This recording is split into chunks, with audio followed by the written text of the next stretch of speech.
Hey everybody, I wanted to show you what I have going on today. One of the problems that we're dealing with our new remodel is we're taking away the toy box. Now it's not going to be able to be used for storage. That's okay, but you have to get a little creative with storage in an RV. So we have a little side-by-side Power Wheels truck for our son and daughter, and we've got our 4 bicycles. So I had to figure out, what am I going to do with all of these toys now that I can't put them in the toy box because we're converting that into a bedroom.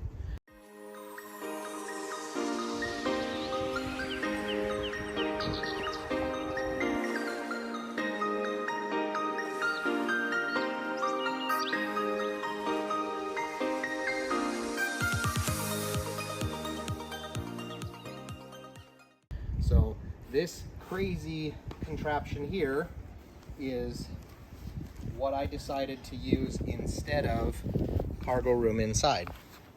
So you can see here is 1 hitch, 2 hitch, 3 hitches. So my plan is this is a 2-inch tube steel. This is a 4-inch tube steel. I have welded these 3 receivers onto the tube steel, and now this will slide in, and I'll have another one slide in here and another one slide in here, and basically I'm making myself a platform for the side-by-side, so it'll be 3 feet wide, 60 inches this way, and that way we can put the side-by-side up there, put a little deck on it, strap the side-by-side down, and then we're actually going to bolt bike hangers up to the back door so that we can hang the bikes off the back door of the RV. I'll keep you posted on all the rest of that as it unfolds. This is the start of our back cargo rack. So it was cut to length, and now he's going to paint it to match or look really, really nice on the back. And then we will have a beautiful platform. We have fabricated a platform for the little side-by-side for the kids, or any other cargo stuff that we might need. All of this is 2-inch, 1/8-inch thick tube steel, and that tube steel goes directly into like a normal hitch receiver. So I'm going to take you on a little trip over here. Here's our receivers. So we have 3 receivers just like that, 1, 2, and 3 across the bottom. We have bolted this up to the main frame of the trailer. This is the main I-beam frame here, and we reinforced it. The I-beam is about 1/8 of an inch thick, so we added another 1/8 of an inch angle iron, bolted it through the I-beam to add extra strength, and then these bolts here go all the way through the I-beam on both sides, and that keeps it nice and rigid. And then we've got all 3 hitches in there, and that's just each one of these, they were designed for bolting through right here. Each one of these hitches said that they were rated for 375 pounds if you use the bolts, but I welded all the way across the top of that hitch.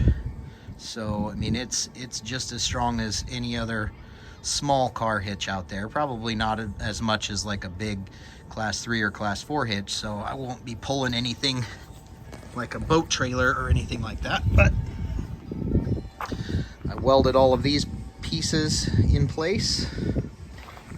We're going to put a deck on there, and then it'll have the deck of the cargo trailer will be able to carry the side-by-side, and then above it we're going to hang the bikes vertically like this down the back side of the trailer.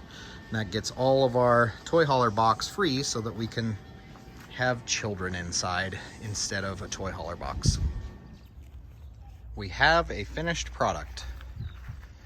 Right now we are in North Idaho, and we drove this all the way from South Texas in the Gulf of Mexico. A little over 2,000 miles, and this thing worked beautifully. We ended up, there are the bike racks, and then you can see we have a tie down on either side. Got a tie down here, the bikes hang. Works beautifully.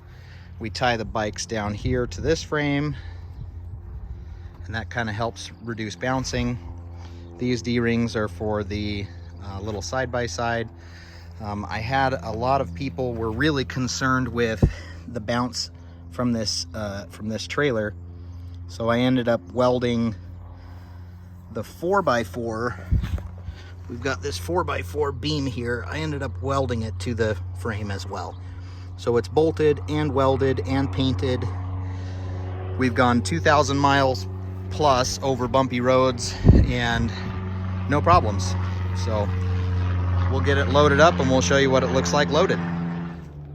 Before we get loaded, Courtney wanted me to mention how we kind of did everything. This deck is 3/4 inch pressure treated CDX plywood.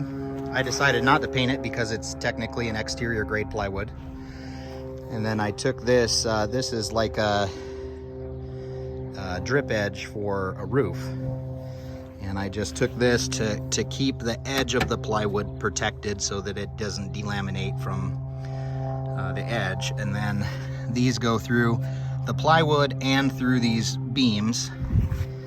And this goes through the plywood and is bolted in on the other side. I may put some kind of like a deck paint or something on top of this just to keep it nicer longer, but for now, everything's doing really well. I'm really impressed with how well it's holding up.